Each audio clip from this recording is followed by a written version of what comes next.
Le Point Bourse vous est présenté par Bourse Direct.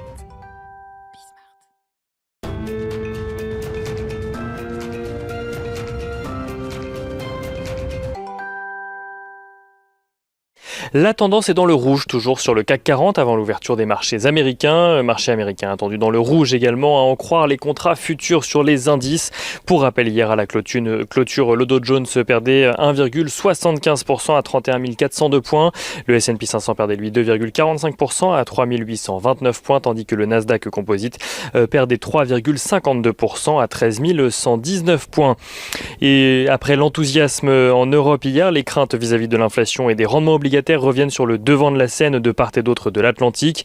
Déjà haut hier, les rendements obligataires aux États-Unis ont touché un nouveau plus haut pendant la nuit. Le taux à 10 ans américain allant même chercher 1,6% hier soir, un niveau au-dessus des 1,5% qui était le seuil surveillé par de nombreux analystes, car il pourrait, selon eux, marquer le début d'un désengagement d'une partie des investisseurs sur les marchés actions.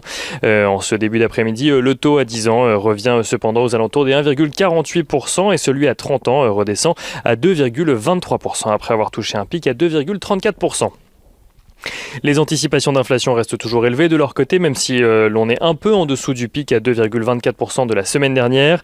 La volatilité fait en revanche son retour sur les marchés américains avec un indice VIX qui se tend au rythme des rendements obligataires, atteignant hier soir un plus haut à 30 points environ avant de redescendre aux alentours des 28,5 points cet après-midi.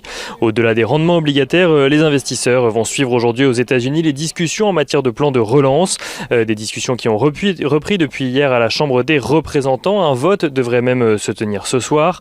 Un vote de réconciliation budgétaire qui permettrait aux démocrates de n'obtenir qu'une majorité simple dans chacune des deux chambres pour voir le plan adopté. Seule complication, selon le conseiller juridique du Sénat, l'augmentation du salaire minimum qui fait partie des mesures du plan de relance de Joe Biden ne pourrait-elle être adoptée à la majorité simple car la mesure n'est pas directement liée au budget. Du côté des valeurs à suivre à présent, à Wall Street cet après-midi, on notera que Boeing reste suivi de près alors que d'un côté, son modèle le 737 MAX a été réautorisé à voler, mais que de l'autre, un nouvel avion du modèle 777 a dû atterrir en urgence après un problème de moteur. Et on notera également que Salesforce annonce un bénéfice annuel par action inférieur aux attentes au dernier trimestre de son exercice décalé à 1,04 $ par action. Pour son prochain exercice, le groupe vise entre 3,39 et 3,41 $ par action.